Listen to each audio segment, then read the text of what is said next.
what speak to me was her commitment to stay in the community.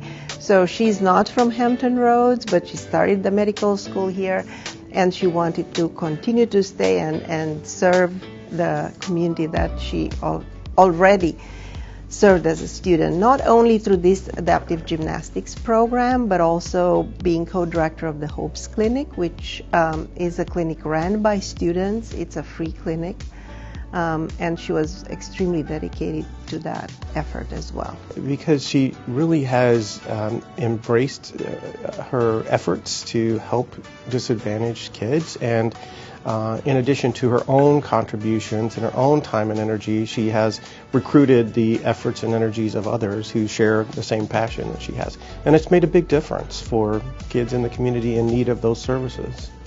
I really believe, I think in the words of Martin Luther King Jr., that the purpose of life is to do as much good as you can for as many people as you can for as long as ever you can. And I try to live that every day. Some days I do better than others. Sometimes you're tired, sometimes you're frustrated. But I really believe that service is always the goal. And I think that I've tried very hard to dedicate my life and at least my time in Norfolk to service to this community. It's great for the kids in order for them to kind of be able to get out and just do some exercise and organize sports in a way that a lot of the neurodiverse population of these children, they aren't really able to do kind of your more traditional organized sports. So it kind of gives them a way to get out, work on their strength, their agility, their social skills with the other gymnasts and with the coaches. She's just been great. She's been not only a good mentor for me through adaptive gymnastics, but also just with school. She's always asking me, hey, what block are you in right now? What test are you studying for? She's given me resources, and so it's kind of been nice to have an older person who has just gone through this, who cares so much about me and my mental health and my success, and not just as the co-director of the program that she started, but also as a person and a medical student and maybe a mentee a little bit. So it's been really nice to have sort of that personal relationship with her on top of the relationship that we formed through adaptive gymnastics. I think if you try hard enough, and if you're sneaky enough, and if you're comfortable with asking for forgiveness instead of permission, there's always a creative solution to be found. So my best advice would be, if you are really, really passionate about something and you are not willing to take no for an answer, you will find a way.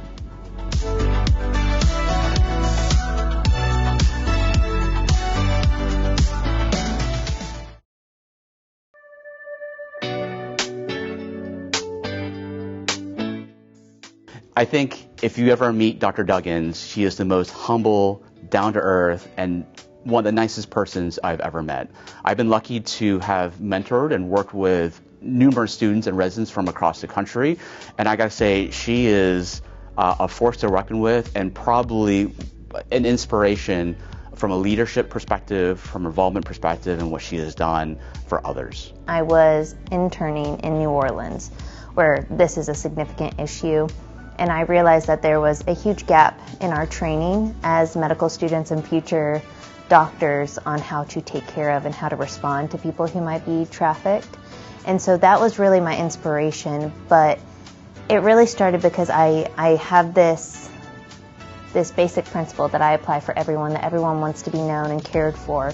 And I think with this particular patient population, that was really stirred in my heart, that I wanted to do something to really bridge the gap of how they're taken care of and how they're even identified in the beginning. She's trained over 2,000 people, not only just medical students, but physicians. She's also taught nurses and even our emergency medicine technicians here. So her goal is to just truly spread the word and educate and be able to provide trauma-informed care to anyone that gets to see and touch other, people's lives, survivors' lives. Blue Heart Clinic is a clinic that serves survivors of domestic violence or human trafficking.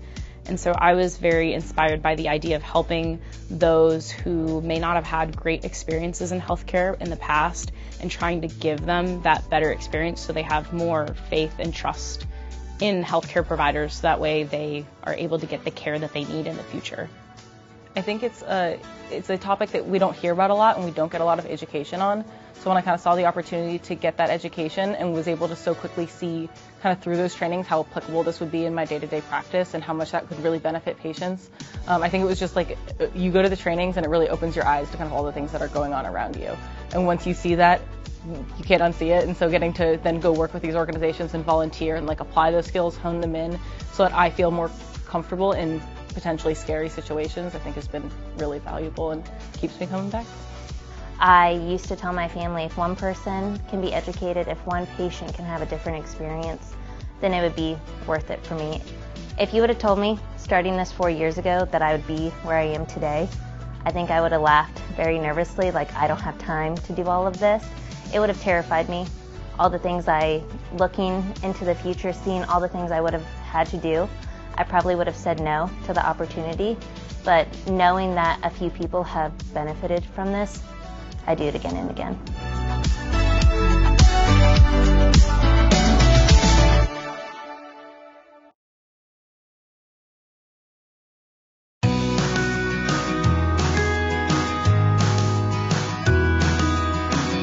He came here 3 years ago, and the impact that he's had on the division and the community has been phenomenal.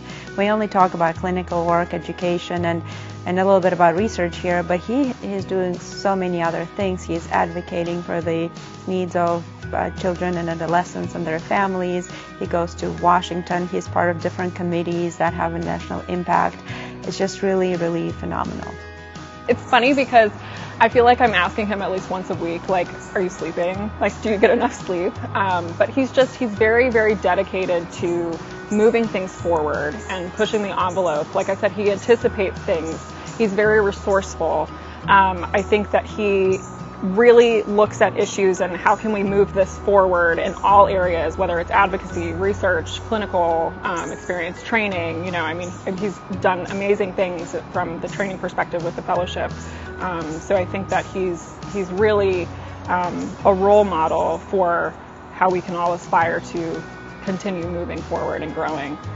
People often beat around the bush about when things aren't going well, or they try to just hope things will get better, but he confronts it directly, very diplomatically and appropriately, but he stays on track to make sure that things that are supposed to happen. He's, again, just super adaptable, very kind, a great clinician, but also just, again, a very much somebody who is collaborative and wants us all to kind of, I think, be our best selves and be our best selves together. Is if you just interact with Dr. Shah, you know immediately that he's a likable, personable, thoughtful person. But he's more than just liked. He is profoundly respected for the way he carries himself, the way he dedicates himself to others so selflessly. It's just remarkable. Through my advocacy, I have learned that many folks don't have a deep understanding of psychiatry or mental health, but they want it. They just don't know who to turn to. And as an advocate, you could be that person. And that's what I found through a lot of my advocacy work, both institutionally, locally, statewide, and federally, where I can help promote mental health on a different playing field.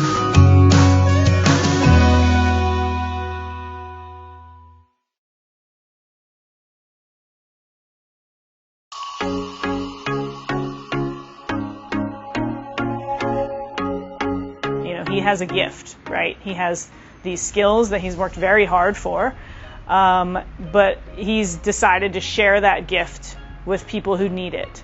You know, he didn't need to do that. He could have just continued on in his successful career as a surgeon and as an academic, but he decided to share his gift with people who truly need it, where he can have a lot of impact. So, you know, an award that honors people for serving the underserved and the underinsured, you know, that's really at the heart of what he does.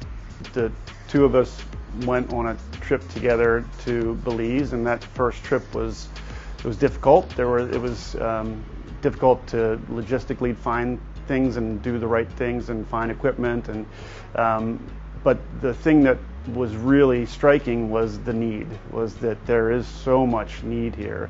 And even if we can do a fraction of what's needed, then it's going to help so many people. And we have the ability to do it. We just got to figure out how to do it. And that's kind of where GSE was born. In many of the organizations that we collaborate with, it is really focused on the surgical pillar and sending in teams, hopefully to instruct other providers. It is the fact that we not only do that and build infrastructure, but we have a research arm, which is very unique, that we are doing research, prospective studies to define how we do that better, and educating the next generation as the pipeline for this surgical pillar. That to me is a completely unique approach. I mean, I think David's work kind of speaks for itself. He's not a guy who's looking for recognition. He's not a guy who's looking for the spotlight at all. He has always been very humble and always been about the team, that GSE is a team, and he's steering the team, but it is very much a team effort. And the core members of the board that we've had for so many years have done so much work on this organization, and he would be the first to give all of us credit. But he's the guy who's made this happen. It was very clear to me early on that, you know, I follow my passions and I follow what makes me feel good and rewarded, and in this effort I feel like I'm the one who gets the most benefit. Comparing myself to patients, I feel like I'm the lucky one, and so it makes me very proud and it touches my heart to see this organization grow and have the impact that it's having.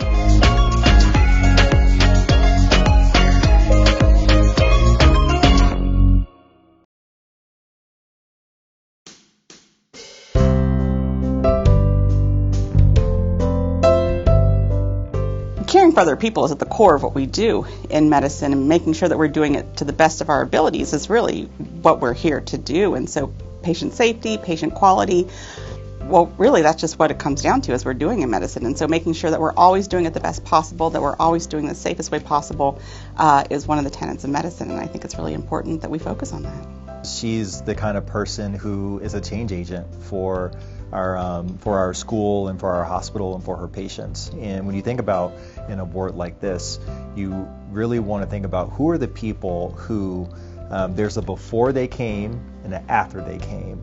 And the after reflects just moving in a direction that we need to go when it comes to patient quality and safety. And she's absolutely one of the profound change agents within our organization. I've been fortunate to be part of lots of different initiatives here at UVA over the past 20-some years in terms of education, working with students and residents and fellows to make sure that they're well trained in taking care of older adults, especially from a clinical aspect, to work with great teams to make sure that our clinic's running smoothly and we're providing great care. And then from a research aspect and from an outreach aspect, working with, most recently regional facilities to come together, develop a community of practice, especially around COVID, to make sure that we're all working together to really keep our patients safe and well. Lori thinks about the whole person in the full context of their lives. And so we've learned to start with who are you rather than what's your problem, why are you here. We are such a unique combination of our life experiences in addition to the conditions that ails us. But she's one of the people who treats the person first, and she's brought that perspective to her division and reflected it throughout our department. It's just an honor to get to know people, to understand people, the lives that they're living now, the lives that they lived before, the lives that they will live, and to really get to know people and understand them is really exciting to see. So I'm very proud of our Jerry Powell work and the work we were able to do to, treat patients, treat residents in their facility and not have to transport to the hospital. But I think what I'm really most proud is I'm most proud of the work that's inspired. So seeing other projects that other groups are doing that have been inspired by that work is really exciting to kind of see it grow in different ways, and ways that I would have never thought of, and I think that that's wonderful. And that's what really is exciting to see when people are using these tools in ways that we hadn't even envisioned.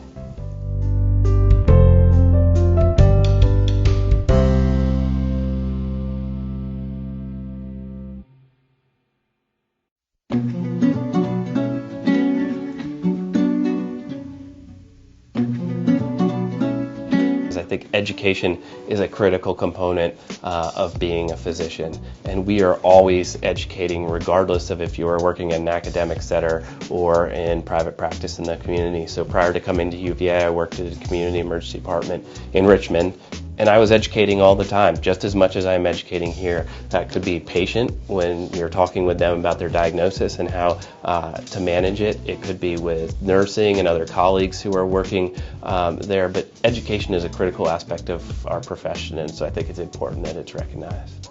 I think Dr. Easter, the way he leads, the way he guides this residency program is one that is defined by kindness, and I think all the residents know that they have, or he has their back, and that he's always working towards their betterment. So even in the tough times, when things are not always the rosiest as things are in the medical world, they know that they always have someone who will fight for them, that they can rely on, and they can just inherently trust to have their best interests.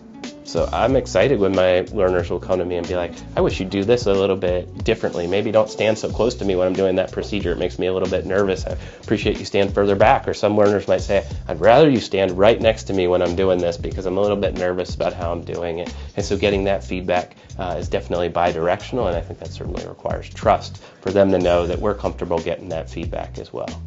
He's the reason I became an emergency medicine physician. He's the reason I came to UVA. I had my own kind of crisis as I was transitioning from a junior resident to a senior resident about what I was going to do with my career. He is the one who guided me to a fellowship in residency leadership and residency education, and continues to guide me on kind of the next steps in my career and how I hope to spend the next multiple decades of my life. Say from my experience within residency, some of my mentors, the things that they taught me, I still hear their voices in my head when I'm taking care of my patients. And so there's no more gratifying moment than when a resident writes you or sends you a text and says, hey, I heard your voice in my head when I was taking care of this patient, and I went and I did this because I remember you talking to me about that when we were working together. And that's just immensely rewarding experience to have.